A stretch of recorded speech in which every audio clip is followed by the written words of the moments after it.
అద్భుతంగా ఉండే కూరలలో ఏదైనా చెప్పమంటే నేనైతే పచ్చిరొయ్యలు, కోడిగుడ్డు, ములక్కాయ అని చెప్తాను. ఎందుకంటే దీనికి మించిన కూర ఇంకొకటి ఏదీ ఉండదు. చాలా చాలా టేస్టీగా ఉంటుంది. కలుపు కూరల్లో చాలా ముఖ్యమైనది. మరి ఈ కాంబినేషన్‌లో కూర అయితే అద్దిరిపోతుంది. ఎక్కువగా గోదావరి జిల్లాల్లో చేసే ఈ కూర ఏ విధంగా తయారు చేసుకోవాలో చూద్దామా? Welcome back to my channel.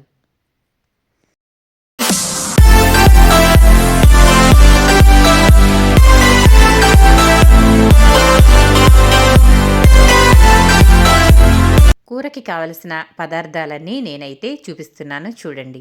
ముందుగా ఒక అర కేజీ వరకు పచ్చి రొయ్యల్ని తీసుకుని వాటిని శుభ్రంగా వలుచుకుని కొంచెం పసుపు వేసి శుభ్రంగా కడుక్కున్న తర్వాత దీంట్లో ఒక నరం అయితే ఉంటుంది. ఆ నరాన్ని తీసేసి ఇంకా స్టవ్ మీద పెట్టేసి కొంచెం ఉప్పు పసుపు వేసి వీటిని ఈ విధంగా ఉడికించి పక్కన పెట్టుకున్నాను. మా సైడ్ అయితే వీటిని ఆవిరి పట్టడం అంటారండి. 4 కోడిగుడ్లని ఉడికించి పొట్టు తీసి పక్కన పెట్టుకున్నాను. ఇంకా 3 వరకు ములక్కాయలు తీసుకున్నాను. ములక్కాయలని ఈ విధంగా ముక్కలుగా కట్ చేసి పెట్టాను. ములక్కాయ, పచ్చి రొయ్యలు, కోడిగుడ్డు ఈ కాంబినేషన్ కూర అయితే అదిరిపోతుంది. ఆ తర్వాత 2 పెద్ద ఉల్లిపాయలు, అలాగే ఒక టమాటా, 4 పచ్చిమిర్చిని కట్ చేసి ఈ విధంగా పెట్టుకున్నాను. కూర అయితే చేసేద్దాం వచ్చేయండి. స్టవ్ వెలిగించుకుని బాండీ అయితే పెట్టేశాను. దాంట్లో కూరకి సరిపడా ఆయిల్ అయితే వేసుకుందాము. ఇప్పుడు ముందుగా మనం కోడిగుడ్లు అయితే వేయించుకుందాము. ఈ కూరలోకి కోడిగుడ్లు వేయించుకుని వేసుకుంటే చాలా బాగుంటుంది. కాబట్టి నూనెలో కొంచెం నేను పసుపు అయితే వేశాను. ఈ విధంగా పసుపు వేసి కోడిగుడ్లు వేయించుకోవడం వల్ల బాండికి అతుక్కుపోకుండా ఉంటాయి. ఒకవేళ మీరు పసుపు వేయకుండా ఆయిల్లో కనుక కోడిగుడ్లు వేయించినట్లయితే బాండికి అతుక్కుపోయి గుడ్లు సగం సగంగా వస్తాయి. కాబట్టి ఈ విధంగా పసుపు వేసుకోవడం వల్ల పేలకుండా ఉంటాయి. అలాగే బాండీకి అతుక్కోకుండా ఉంటాయి. ఈ విధంగా గుడ్లు వేసుకున్న తర్వాత మీడియం మంట మీద పెట్టుకుని వీటిని వేయించుకోవాలి. హై ఫ్లేమ్ మీద పెట్టుకున్నట్లయితే కనుక గుడ్డు అనేది పేలుతుందండి. కాబట్టి జాగ్రత్తగా చిన్న మంట మీద మంచి రంగు వచ్చే వరకు వేయించుకోవాలి. అన్ని వైపులకు చక్కగా సమానంగా వేగేలాగా ఈ విధంగా తిప్పుకుంటూ చక్కగా ఈ విధంగా మంచి రంగు వచ్చే వరకు గుడ్లైతే వేయించుకోవాలి. ఒకవేళ గుడ్లు మీకు వేయించుకోవడం ఇష్టం లేకపోతే ఉడికించినవైనా సరే డైరెక్ట్గా వేసుకోవచ్చు. కానీ ఈ విధంగా వేయించుకుని వేసుకోవడం వల్ల గుడ్డు అనేది చాలా టేస్టీగా ఉంటుంది. ఆ తర్వాత దాంట్లో కొంచెం నేను మెంతిపిండి అయితే వేశాను. ఒక పావు స్పూన్ అయితే మెంతిపిండి వేసుకున్నాను. ఆ తర్వాత ఇదిగోండి ఉల్లిపాయలు అలాగే పచ్చిమిర్చి వేసేసుకుంటున్నాను. మనకి ఈ కూరలోకి ఎక్కువ ఉల్లిపాయలు అవసరం లేదు. ఎక్కువ ఉల్లిపాయలు వేసుకుంటే తీయగా ఉంటుంది. ఎందుకంటే రొయ్యలు కూడా లైట్గా తీపి టేస్ట్ ఉంటాయి కాబట్టి ఈ విధంగా 2 ఉల్లిపాయలు అయితే నేను పెద్దవి వేశాను. ఇప్పుడు వీటిని ఒక 2 నిమిషాల పాటు హై ఫ్లేమ్ పెట్టి వేయించుకున్న తర్వాత చిన్న మంట మీద తర్వాత మార్చుకుని వేయించుకోవాలి. చూసారు కదా, ఉల్లిపాయలు చక్కగా మగ్గిపోయాయి. ఈ విధంగా అయితే ఉల్లిపాయలని మగ్గించుకోవాలి. చాలామంది కూర వండేటప్పుడు ఉల్లిపాయ వేయగానే మిగిలినవన్నీ వెంటనే వేసేస్తూ ఉంటారు. అలా వేయకూడదండి. ఉల్లిపాయలో నుండి నీరు బయటికి వచ్చి అది వేగే వరకు ఉల్లిపాయలని వేయించుకోవాలి. ఉల్లిపాయలు తొందరగా వేగిపోతాయి అనుకుంటారు కానీ ఉల్లిపాయలు వేగడానికి టైం పడుతుందండి. కంపల్సరీగా ఒక 5 నిమిషాలు అయితే పడుతుంది.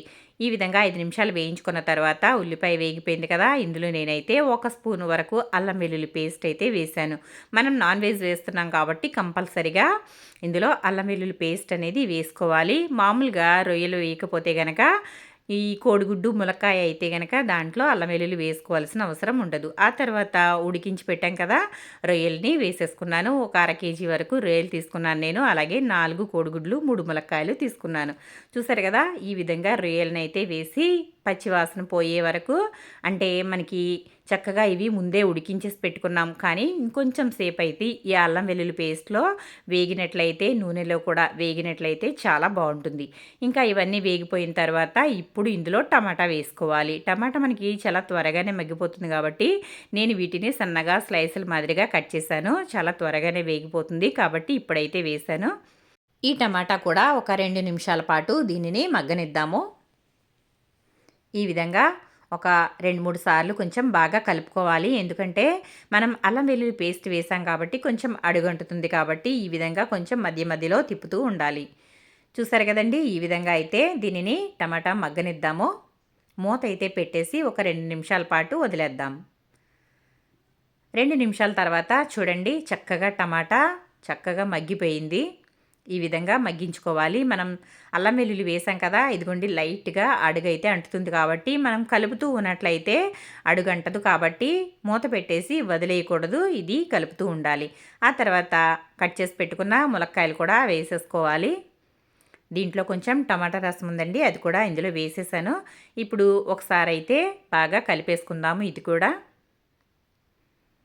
మనం రొయ్యల్ని బాగా ఉడికించేసి పెట్టాం కాబట్టి ములక్కాయలు కూడా ఉడకడానికి పెద్ద టైం అనేది పట్టదండి. ములక్కాయలు చాలా త్వరగానే ఉడికిపోతాయి.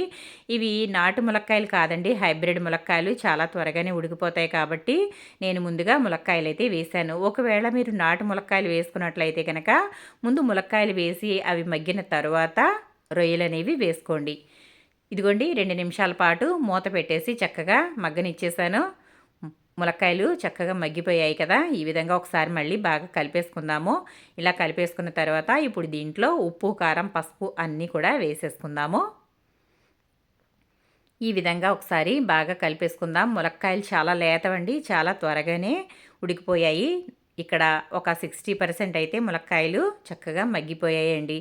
ఇప్పుడు ఇందులో మనం ఉప్పు, కారం అయితే వేసేసుకుందాం. నేనైతే సాల్టు ఒక 2 స్పూన్ల వరకు వేస్తున్నాను. మనకి తర్వాత సరిపోకపోతే కనుక మళ్ళీ వేసుకోవచ్చు. మనం ముందుగానే పసుపు వేసాం కదా గుడ్లు వేయించుకునేటప్పుడు, కాబట్టి ఇప్పుడు పసుపు వేసుకోవాల్సిన అవసరం లేదు. ఆ తర్వాత మనం తినేదానిని బట్టి కారం వేసుకోవాలి. నేను ఇక్కడ 2.5 స్పూన్ల వరకు కారం అయితే వేస్తున్నాను. నాన్ వెజ్ కూరల్లో కొంచెం కారం ఉంటేనే కూర అనేది బాగుంటుంది, లేదంటే కనుక అది అంత టేస్టీగా ఉండదండి. కాబట్టి సమానంగా ఉప్పు, కారాలు అనేవి వేసుకోవాలి. చూసారు కదా, ఈ విధంగా అయితే ఉప్పు, కారం అయితే వేసేసాను. ఇప్పుడు ఒకసారి దీనిని బాగా కలిపేసుకున్న తర్వాత ఒక 2 నిమిషాల పాటు దీనిని ఇలాగే వదిలేయాలి. అలా వదిలేయడం వల్ల కారం అనేది పచ్చి వాసన అంతా పోయి కూర అనేది చాలా రుచిగా ఉంటుంది. చాలామంది కారం వేయగానే వాటర్ అయితే వేసేస్తూ ఉంటారు. అలా వేయకూడదండి. అలా వేసినట్లయితే కూర ఉడికే వరకు కూడా పచ్చి వాసన వస్తూనే ఉంటుంది. అంటే కారం వాసన వస్తూనే ఉంటుంది. కాబట్టి కారాన్ని ఈ విధంగా నూనెలో 2 నిమిషాల పాటు మగ్గనిచ్చినట్లయితే కూర మంచి రంగు వస్తుంది. అలాగే కారం పచ్చి వాసన అనేది రాకుండా ఉంటుంది. చూసారు కదా, ఇప్పుడు మూత అయితే పెట్టేసి ఒక 2 నిమిషాల పాటు నూనె తేలే వరకు వదిలేద్దాం. ఒక 2 నిమిషాల తర్వాత చూద్దాం. చూడండి, నూనె అయితే సైడ్లో ఏ విధంగా బయటకు వచ్చిందో కనిపిస్తుంది కదా. ఈ విధంగా అయితే కూరని మగ్గనివ్వాలి. ఈ విధంగా మగ్గనిచ్చిన తర్వాత మళ్ళీ ఒకసారి మొత్తం అంతా కూడా కిందది పైకి, పైది కిందకి ఈ విధంగా కలిసేలాగా బాగా కలుపుకోవాలి. ఈ విధంగా కలుపుకోవాలి. కలుపుకున్న తర్వాత ఇప్పుడు దీంట్లో సరిపడా వాటర్ అయితే వేసుకోవాలి.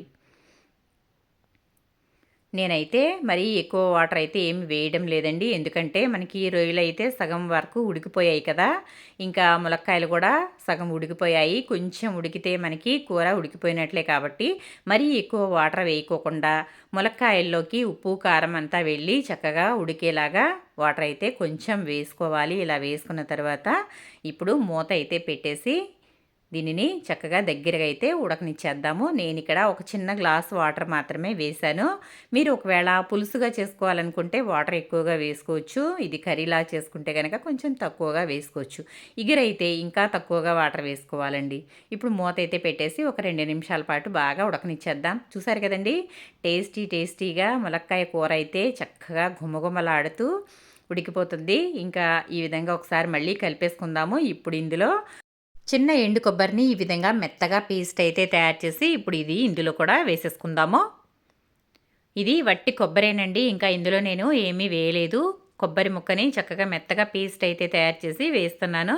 ఈ విధంగా కొబ్బరి పేస్ట్ వేయడం వల్ల చాలా చాలా బాగుంటుంది.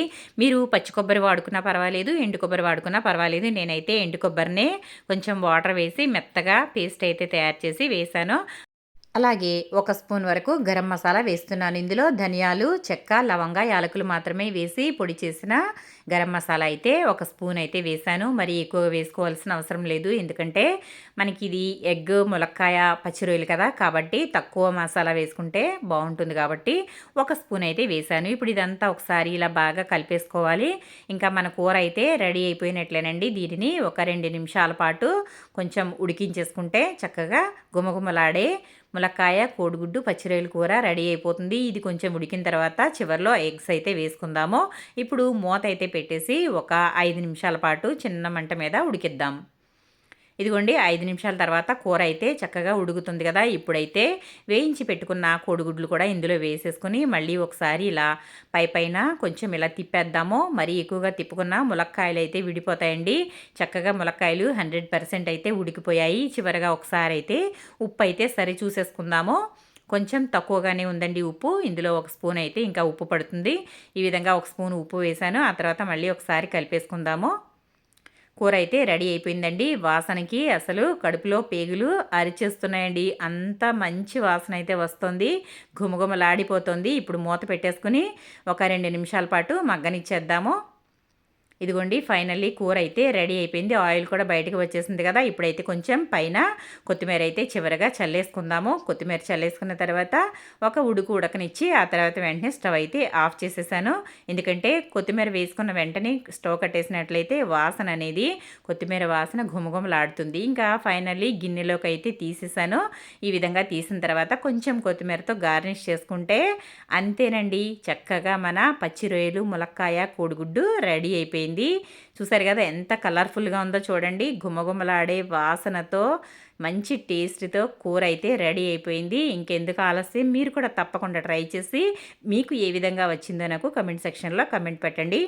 ఫస్ట్ టైం నా వీడియో చూసినట్లయితే తప్పకుండా సబ్స్క్రైబ్ చేసుకుని బెల్ అయితే యాక్టివేట్ చేసుకోండి. బెల్ యాక్టివేట్ చేసుకోవడం వల్ల నోటిఫికేషన్ అనేది ముందుగా వస్తుంది. మరి వీడియో నచ్చితే లైక్ చేయండి, షేర్ చేయండి.